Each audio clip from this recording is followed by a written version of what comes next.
Away from that, civil society organizations bloc has compelled Uganda's government to absorb their proposals as observed and analyzed from the recently released Ministerial Policy Statement in the final year reading the financial year 2022-2023 budget. We have the report. While addressing a press conference at Food Rights Alliance Secretariat in Mengo, the CSOs Consortium of Civil Society Budget Advocacy Group CSBAG, Action Against Hunger USA Uganda, Forum for Women in Democracy Forward, Uganda Women's Network UWONET, Southern and Eastern Africa Trade Information and Negotiations Institute SEATINI Uganda, and others posed a need for consideration of their views if this year's budget is to achieve its intended goals as per the theme of the key priorities for economic recovery and safeguarding livelihoods. Although the CSOs Consortium commends government for taking some measures on the escalating prices of essential commodities, as reflected from the statement by the Minister of Finance on 22nd March 2022, meeting timelines in this year's budget processes as per the Public Finance Management Act 2015, as amended and adopting some proposals by CSOs through engagement with parliamentary committees, they still raise concerns in the MPs before the final budget ruling. We are aware that the Minister of Finance issued a statement as of 22nd of March, giving the government position on what government is planning to do in regards to the increasing prices in this country. We do appreciate, yes, there are some efforts, though as civil society would expect government really to do way much more than what they are proposing.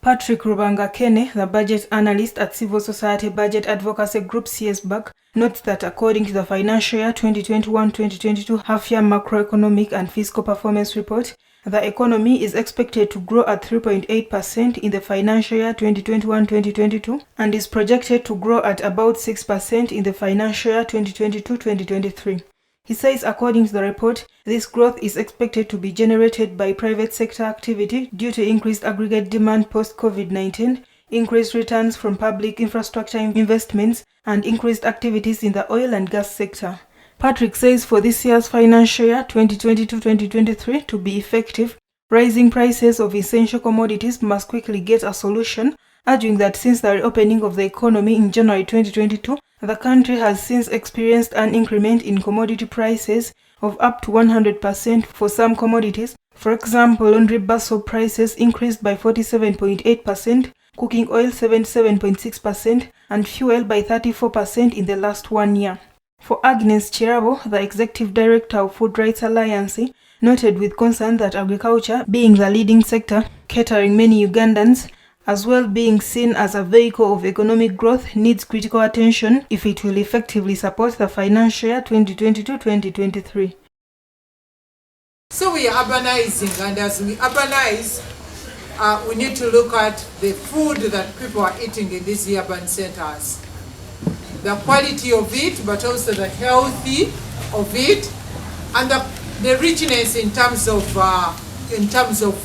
nutrients.